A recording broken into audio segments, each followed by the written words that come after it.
nag-aaral ang salita ng Diyos, dapat ang ending, naging mabait ka, naging mabuti ka, at naging sensitive ka sa pangangailangan ng mga kapuspalad.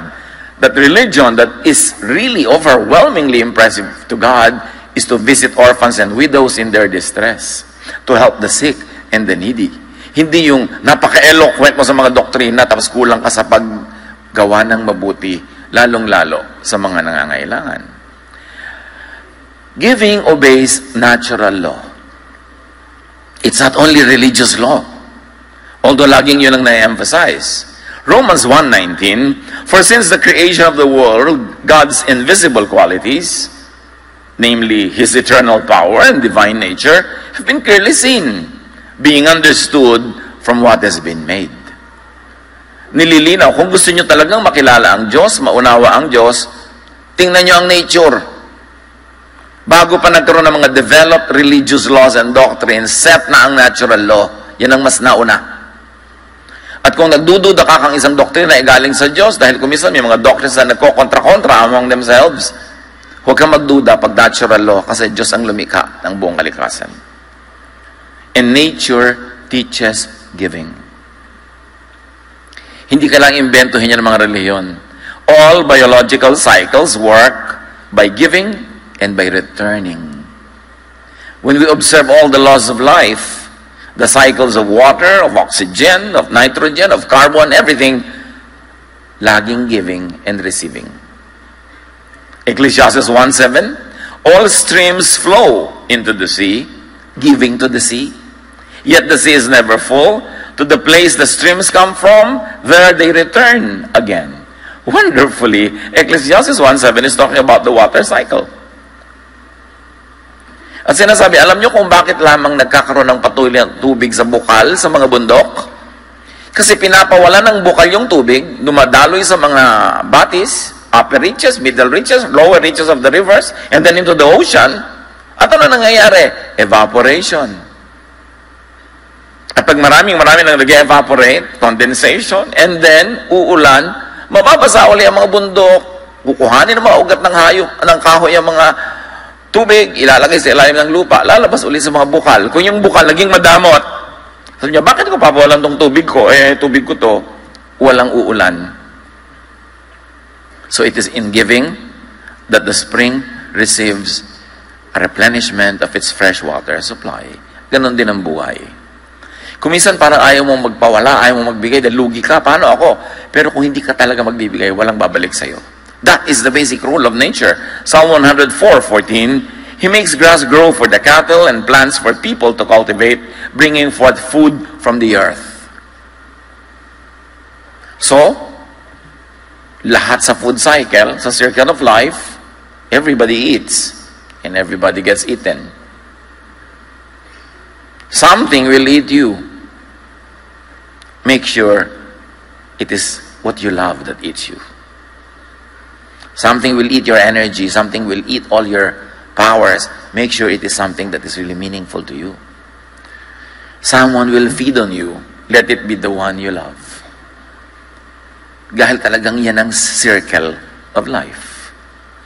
2 Corinthians 20:14, at the present time, your plenty will supply what they need. So that in turn, their plenty will supply what you need. Yang kasaganaan mo, yan ngayon ang magpapakain sa mga nagdarahop at nangangailangan, at darating ang panahon, sila naman ang magiging masagana, ang pagdarahop mo naman ay sila ang magbibigay. This is the circle of life. You inhale so that you can exhale. And unless you exhale, you will never be able to inhale. Kaya dapat nire-release mo ang lahat ng mga magagandang bagay para bumalik din. Galatians 6:2, carry each other's burdens. And in this way you will fulfill the law of Christ. And the law of Christ is this: you carry the burden of the weak person, and then when you are the one who is weak, other persons will carry your load. Ang Diyos na ang mag-a-assign nun. Hindi naman lagi yung binibigyan mo ang nagbibigay din sa iyo But nature will see to it that there's balance. Nature is the best accountant. Debit, credit, zero balance yan. Walang debit, credit, kupit. Laging merong balancing. By reciprocating, we ensure that other people and we ourselves receive help. Ang di pagtanaw sa utang na loob ay isang abnormality, isang anomaly, isang hakbang tungo sa kabiguan. Kasi pag hindi ka marunong magbigay sa nagbigay sa'yo, mapuputol ang flow of blessings. Luke 17:17 to 18, Jesus asked, "Were not all 10 cleansed? Where are the other 9? Nagpagaling siya ng 10 ketongin, isa lang ang bumalik para magpasalamat. Has no one returned to give praise to God except this foreigner? 10 may ketong, pinagaling ng Panginoon, nagtakbuhan na yung siyang pauwi sa kanilang business, isa lang bumalik. Thank you, Lord. Sabi niya, wala bang bumalik? Isa lang. Para magpuri sa Diyos. Meron dito isang element ng giving. Praise to God. Bakit kailangan ng Diyos na laging pinupuri siya? Ganun ba siya ka-egoistic? Egotistical ba ang kanya mga pamamaraan? Ma-pride ba ang Diyos? Kailangan laging purihin? No. God doesn't need to be praised. We need to praise God. Because God has ordained in creation that praising the Creator calls blessings upon the one doing the praising. That is the rule. Maintindihan man natin at hindi, kaya ang mga tao, ay bakit ang isi naman po ng praise and worship natin ngayon, bitin? Sister, 3 hours na, bitin pa. Meron kasi talagang kailangan mag-praise sila na mag-praise. At bakit nila gusto yun? Dahil may nangyayari sa kanila. Pag nagpe-praise sila, mahirap paliwanag. Pag ang tao nagpe-praise sa Diyos, nagbibigay. Ito, bigay Hindi lang naman tithes and offerings ang binibigay sa Diyos. Nagpe-praise ka, ikaw nakikinabang. Hindi natin alam how it works. Maybe someday people will know how the mechanics. But when we praise, we get blessed. Psychologically, mentally, emotionally, and even physically. There are people who are known to get well from their illnesses by praising. Mayroong ganun. Kaya sabi niya, bakit yung siyam hindi nagpasalamat? Hindi dahil nagagalit ang Diyos, hindi siya pinuri, kundi, sayang! Hindi makukumpleto ang blessing sa kanila. Dito lang sa isa bumalik, mabubuo yung cycle and circle of blessing. Kasi tumanggap, dapat magbigay. Hindi sila nagbigay, wala nang tatanggapin. Baka mabawi pa yung naipahiram sa kanilang kalusugan. Matthew 18:32 to 34, then the master called the servant in. You wicked servant, I canceled all the debt of yours because you begged me to. Shouldn't you have had mercy on your fellow servant, just as I had had on you? In anger, his master handed him over to the jailers to be tortured until he should pay back all he owed. We all know the story. Ang laki ng utang nitong servant 1, pinatawad ng master, tapos si servant 1 siningil yung servant 2 na may konting utang sa kanya. So, pambihira ka, laki-laki na binigay ko sa'yo, tapos hindi mo pinatawad yung mayroong utang sa'yo. May utang ka na uli, at dahil hindi ka makabayad, ikukulong ka. This is a story that is meant to be understood at the lowest level of comprehension. Pero may mataas siyang kahulugan na pagka hindi ka nagbigay at ikaw'y binigyan, nature will work. God does not have to get down from heaven to decide what to do with you and for you. It will work naturally because after the 6th day, God finished His work. Resting na ang Diyos. So all the laws of nature are already set. So, pag may binrake ka, God doesn't have to make a personal decision to punish you. The system will punish you. The natural law will chase you. At gano'n na mangyayari. Kaya sabi ng matatanda, dahil sa tagal na ng buhay nila, na-observe na nila, ang di lumingon sa pinanggalingan, di makararating sa paroroonan. Kailangan marunong kang lumingon. Marunong kang magsukli sa bawat ibinibigay sa iyo. 1 Corinthians 10:24, no one should seek their own good, but the good of others. Ito ang sikreto ng success. Seek the good of others. Itong very materialistic and mistaken, twisted, warped world, ang itinuturo sa atin ngayon, selfishness. Kailangan ikaw manalo. Kailangan sa competition, very competitive ka. Kailangan ikaw ang laging manalo. That's not what nature tells us. Because lack of altruism, lack of goodness to others, selfishness begets selfishness. Ang maramot ay pinagdaramutan. ang nananalo, pinagpaplanuhang talunin. Hindi ka magiging winner for long. Kasi laging merong maghahangad na siya naman ang manalo. In the long run, this leads to extinction rather than survival. All the species survived and thrived throughout time since creation when they know how to cooperate with each other and with other species. Even plants help each other. It has been proven by studies that the roots of plants under the ground communicate with one another. At pagka merong isang tree na merong may sakit, the other trees send nutrients through the root system. Nagtutulungan sila. That's how they survive. Kaya kahit sa mga biological relationships, iba yung mutualism, may commensalism, at pag may parasitism, somebody dies. May bulati ka sa tiyan mo, inubos niya ng inubos ang nutrient mo, binigyan ka pa ng sakit. Pag namatay ka, edi patay din siya. It is in cooperation that we will thrive. Kahit yung mga mundo ngayon, mga nations, all these countries, ang survival of the human race is in cooperation, not in competition. Kaya yung mga traders natin, may magandang policy, one town, one product. Biruin mo naman sa Laguna, kung lahat ng mga town dyan, ang product ay buko pie. Sino pang bibili nun? Lahat sila pare-pareho ng product. Kailangan may espasol naman doon. May sombrero dito, may bayong doon. Cooperation. Yung kulang ng isa, ikaw ang pupuno. Yung kulang mo, siya ang pupuno. And it is in cooperation that we thrive. Tigil-tigilan yung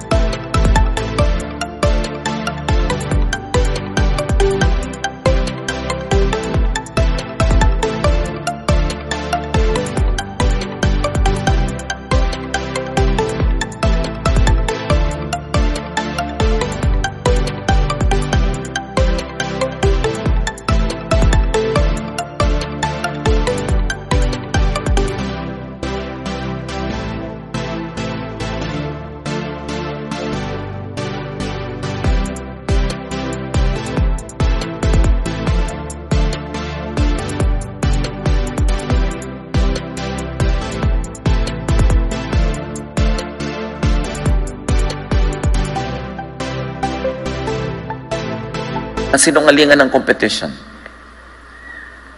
Because when you compete, your competitor will like to kill you. And one of these days, they will succeed. Samantala kung cooperative ka, napapakinabangan ka nila, bubuhayin ka nila.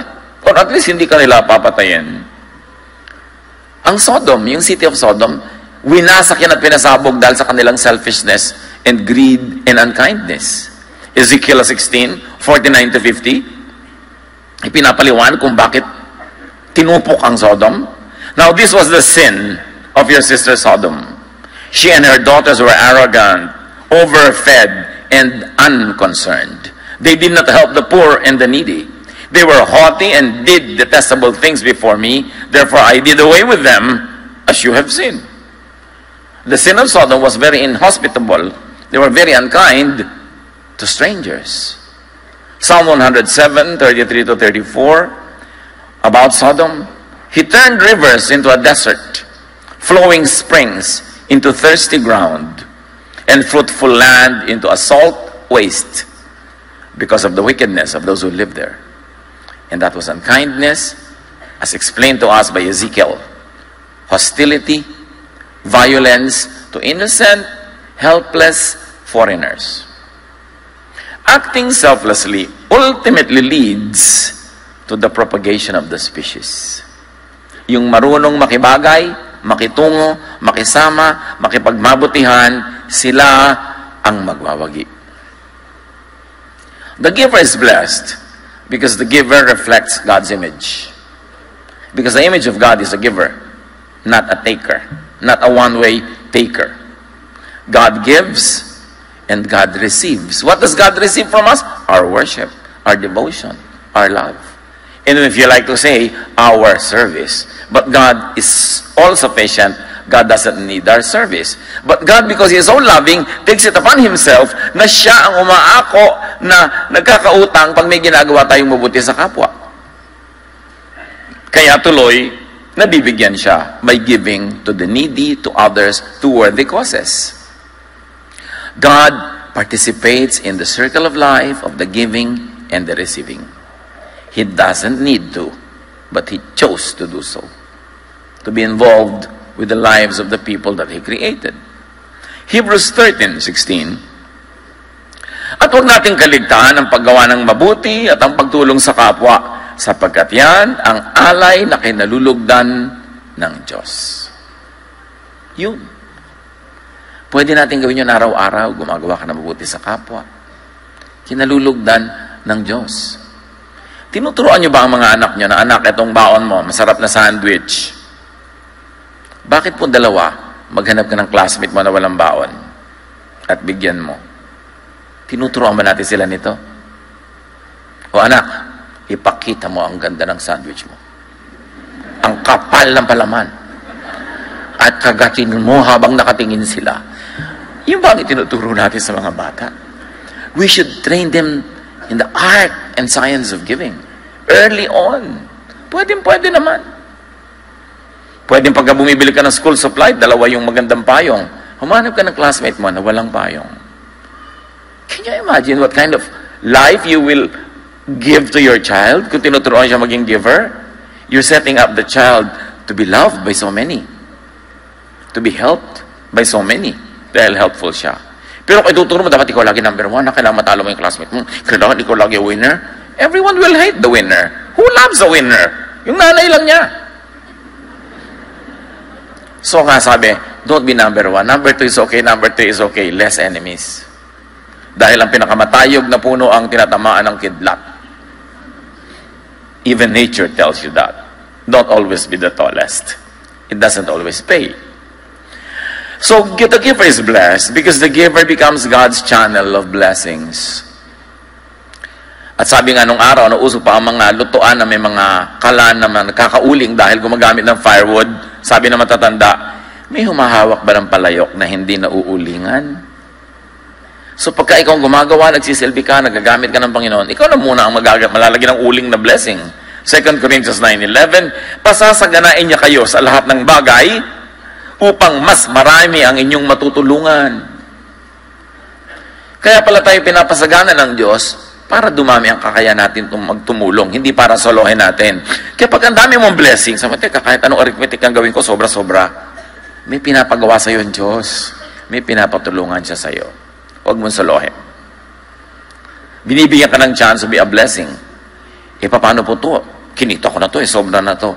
Dadami pa lalo yan pag ipinapamigay mo sa tama. Sa tama. Sa tama. Yung malapit sa Panginoon. Una ka na nabigyan, kaya ka nakakapagbigay. Pag sinasabing lugi naman ako na lang lagi naglilibre, eh baka ka nakakapaglibre? Di ba dahil binigyan ka ng Diyos ng sobra? So nauna ka nang na-bless.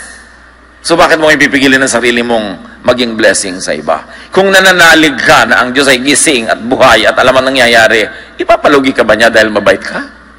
Sasabihin ba niya, pasensya ka, mabait ka. No. Lalo kanyang pagpapalain. At ang pagpapala na yan, hindi laging monetary, hindi laging nabibilang na pera. Yung hindi ka lang nagkakasakit, daig mo pang mayaman. Magkano ang head transplant, aber? Biro mo, hindi nabasag yung ulo mo kahapon, buo pa ngayon, hindi mo kailangan ng head transplant, di daig mo pang mayaman. Yung inililigtas ka sa mga dilubyo, laking yaman na yun. Eh kung dinadagdagan ka pa materially, nabibilang mo pa, edi lalo-lalo. The giver is blessed because actually, the giver receives. Luke 6:38, magbigay kayo at kayo bibigyan din. Hustong takal, siksik, liglig at umaapaw pang ibibigay sa inyo. Sapagat ang panukat na ginagamit nyo sa iba, ay siya rin ginagamit na panukat sa inyo. At bago tayo malito, ang pinag-uusapan dito ay pagbibigay ng patawad. It is forgiveness. That is the topic of this verse. It's not money, but forgiveness. But the specific meaning of forgiveness, as when you give, nabibigyan ka rin, can be expanded into a universal meaning that whatever you give away comes back to you. So pwede rin yun. Applied to financial wealth, sa pagbibigay mo ng time, ng talent, ng treasure to people, yun din ang ibabalik sa'yo. Ang kuripot magbigay, kuripot din ang tatanggapin. Pero ang generous magbigay, generous din ang tatanggapin. 2 Corinthians 9:6. Ang nagtatanim ng kakaunti ay aani ng kakaunti. Di ba natural law yan? Agriculture. At ang nagtatanim ng marami ay aani ng marami. Hindi lagi. Kuminsan yung ani mo hindi nagbunga, pero yung batting average mo, universally, this will apply. Luke 12:14, 12-14. Sinabi naman ni Jesus sa nag-anyaya sa kanya, kapag naghahanda ka ng isang salo-salo, huwag ang iyong mga kaibigan, mga kapatid, mga kamag-anak o mayayamang kapitbahay ang aanyayahan mo. Dahil aanyayahan ka rin nila. At sa gayon ay susuklian ang iyong ginawa. In other words, paid ka na. Subalit, kapag ikay maghahanda, anyayahan mo ang mga mahihirap, mga lumpo, mga pilay, at mga bulag. In other words, yung hindi makakabayad. They cannot repay you. Kapag ganito ang ginawa mo, pagpapalain ka. Dahil hindi man nila masuklian ang ginawa mo, ang Diyos ang magbibigay sa iyo ng gantimpala sa muling pagkabuhay ng mga matuwid. God pays bonggaciously.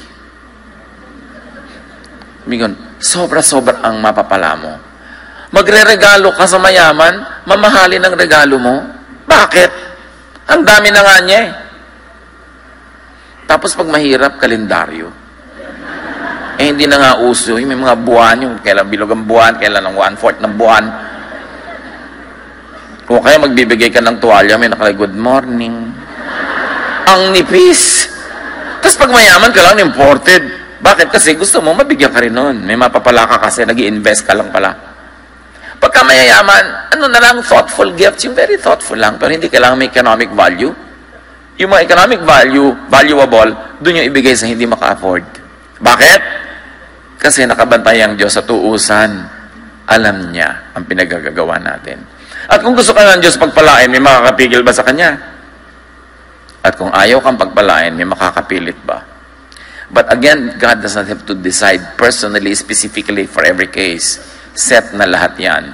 Nature takes its course. So magbigay sa hindi makababayad at makapagsusukli.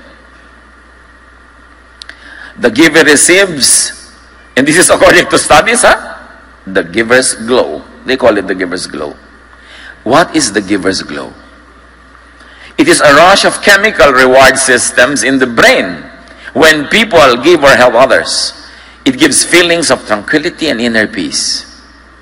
Napag-aralan na nila ito, meron palang giver's glow. Tingnan yung katabi nyo. Kasi meron ding madamot paleness. Nakikita pala sa kutis.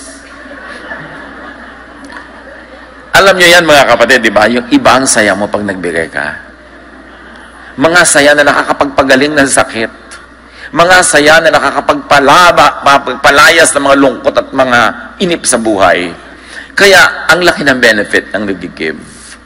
Helping others and being generous increases happiness. And from studies in health psychology, they say that receiving good has short-term happiness. But giving and doing good has long-term happiness. Na-measure na sa mga laboratory exams yan at mga tests. Pag ikaw'y tumatanggap, meron kang maiksing saglit na kaligayahan. Pero pag ikaw nagbibigay, matagal yung kaligayahan. So ask, meron ba akong giver's glow? Di ba kung minsan sasabihin ng kaibigan mo, uy, may glow ka, in love ka, no? Pero meron ding glow yung nagbibigay. At hindi imposibleng merong praisers glow. Yung pag pinupuri mo ang Panginoon, merong worshipers glow, at syempre, meron ding madamots darkness. Basta yan, inutos, may benefit. Tatandaan nyo to, ha? Pag inutos ng Diyos, may sense. Hindi mo man naintindihan. Kasi sabi niya, praise God, give to God, sundin mo, kasi alam ng Diyos kung ba't niya inuutos yun. And when you begin to obey it, you switch on and put on automatic a reward and blessing system that will never stop until you receive the blessing promised by God. Reverse it. Yung kasakiman, pagiging makasarili, ang pindutin mo, aandar din yun, it will never stop until you receive the punishment. Because God is just. And God knows. So there are clinical benefits of the giver's happiness. Studies have shown that givers generally have lower blood pressure, lower risk of dementia, less anxiety and depression, reduced cardiovascular problems. Kaya sabi ng mami mo, stress na stress ako, ang taas ng blood pressure ko, ang galit na galit ang aking mga pakiramdam. Naku, so, mami, hindi ka na naman nagbibigay, ano? Sinolo mo na naman siguro blessing, tumataas ang blood pressure mo. Huwag niya naman gawin niya sa lahat ng nagkakaroon ng high blood pressure, no? Isa lang yan sa mga dahilan. Pero magandang suriin ang sarili. Mahirap palungkutin ang taong palabigay. Kasi siyang may control sa buhay niya. Ito yung gusto niya magbigay, pwede niyang gawin. Ang mahirap pasayahin yung taong gustong tumanggap.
Kasi wala sa control niya kung tatanggap siya or not. Can you imagine, if your happiness is in receiving, you place your happiness in the hands of givers who are not under your control. But if you place your happiness in giving, it is in your hands. You can be happy anytime. Kaya dapat marunong ang tao. Sundin ang mga utos ni Jesus. Naintindihan mo no, hindi. May saysay yun. May dahilan. Psalm 41, 1-3. Blessed are those who have regard for the weak. The Lord delivers them in times of trouble. Natural lo yan. Imagine the Lord delivers them in times of trouble. I was just reading the email of a friend na ang apo niya ay tumatawid, tapos yung anak niya, natatay nung apo na yun, nakikitang nasasagasaan yung anak niya, wala siyang magawa para siya nag-freeze, at yung anak naman hindi nasagasaan bigla. And later on, sinasabi ng anak, ramdam na ramdam ko may humila sa akin kasi nawala siya talaga sa harm's way. Hindi ako nagtatakang marinig yun. Kasi sinabi, the Lord delivers them in times of trouble. It doesn't always happen, but it can happen the time you need it most. Sabi, blessed are those who have regard for the weak. The Lord delivers them in times of trouble. And many times, hindi natin alam na na-deliver tayo in times of trouble because we did not even know that there was trouble. And the Lord's mighty hand protects His people. Go on, verse 2, the Lord protects and preserves them, and they are counted among the blessed in the land. He does not give them over to the desires of their foes. Can you imagine? Alam ng Panginoon ang mga balak sa'yo ng mga kalaban mo, pero hindi niya pinapayagan matuloy. Mabait ka lang sa mga kapaspalad at mga kawawa. That is natural law. The Lord sustains them on their sickbed and restores them from all their bed of illnesses. Ang dami mga tao na magtataka ka, ang grabe-grabe ng sakit niya, pero bakit maganda yung aura? May itsura, inaayos. Meron pa akong kilala noon, mahirap sila. Kung anong ipayo ng doktor na dapat kainin, wala silang ibili. Mamaya yung dadalaw, yun ang dala-dala. Ang daming himala na nangyayari araw-araw. Napapansin man natin o hindi. The giver is made rich or richer. Proverbs 11:25, a generous person will prosper.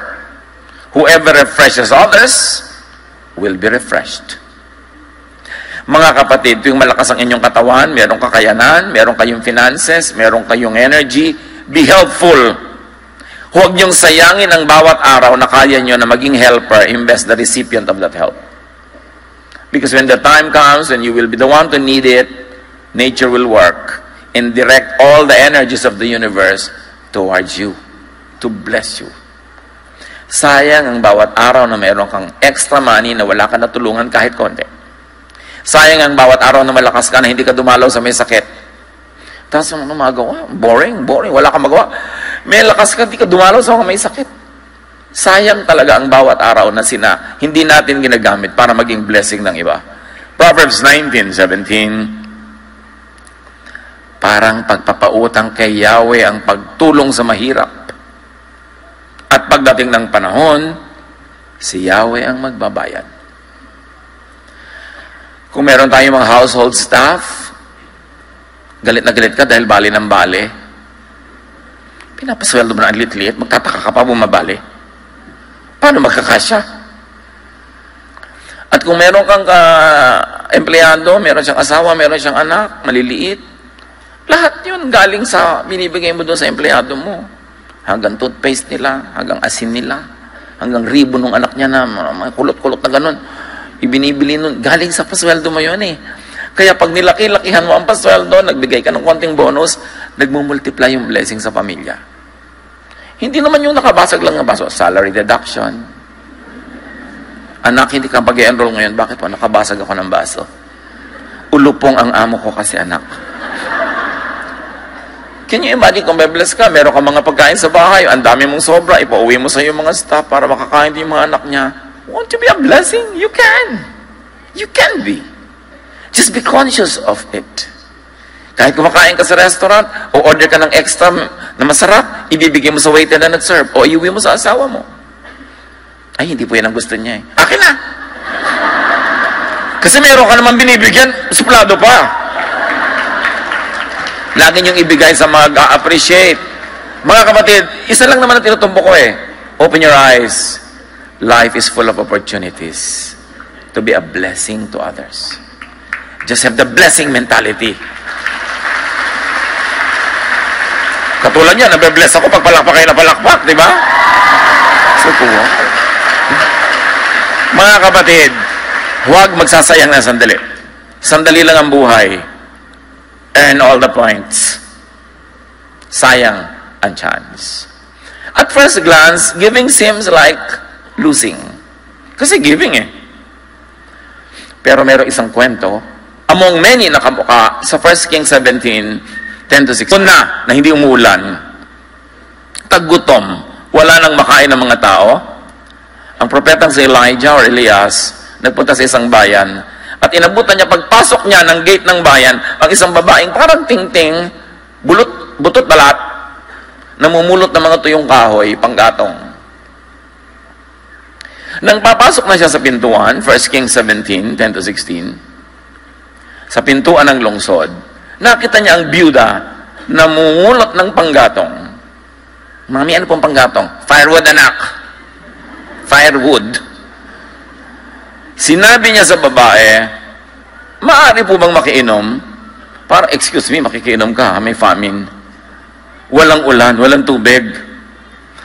Aalis na ang babae, kita yung babae, papainumin nga niya, aalis na ang babae upang ikuha siya ng tubig, nang pahabol niyang sabihin, kung maaari, bigyan mo rin ako ng kapirasong tinapay. Wow!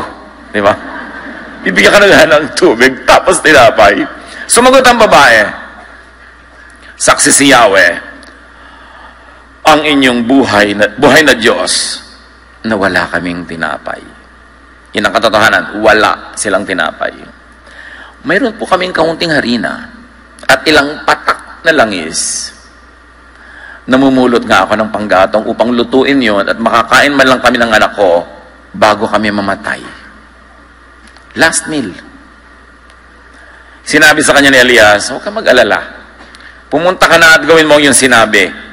Ngunit ipagluto mo muna ako ng isang maliit na tinapay at pagkatapos magluto ka para sa inyo.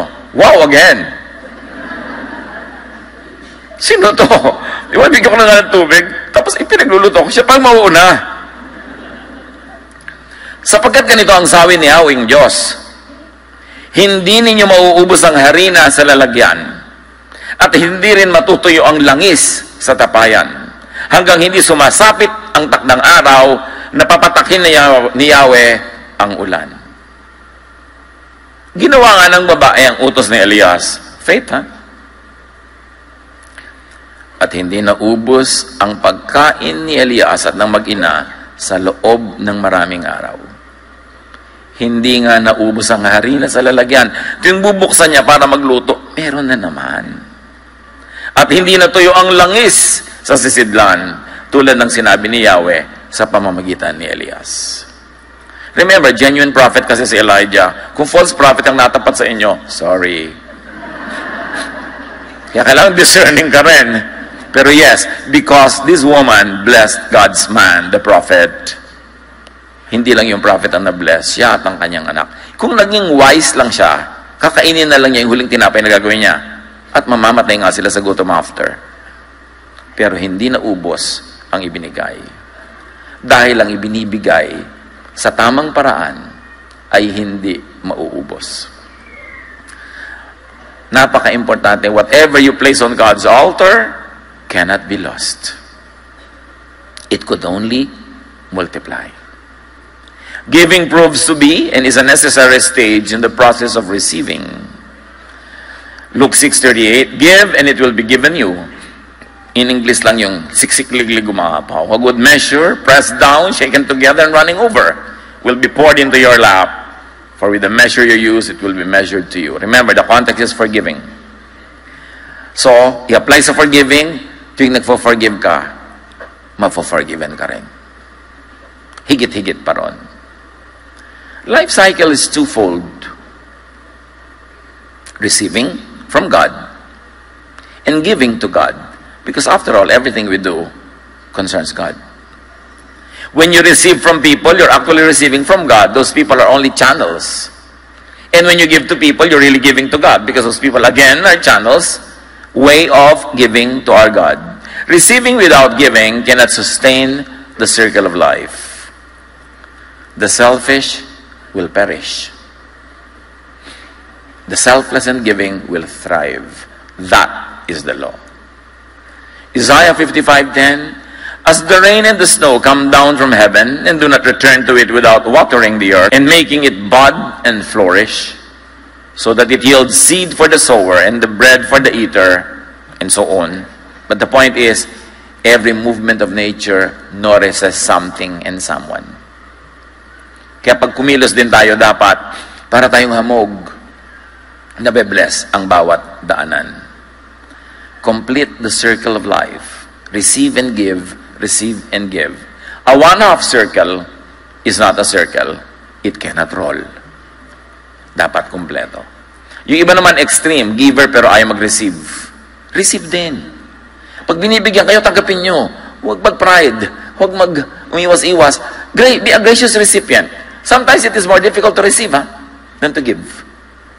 But in both cases, be a good recipient and be a good giver. That is what life is all about. You keep only what you give away. And you lose what you selfishly try to keep. Luke 17:33, ang sino mang magsikap na iligtas ang kanyang buhay ay mawawalan nito. Ngunit ang sino mang mawalan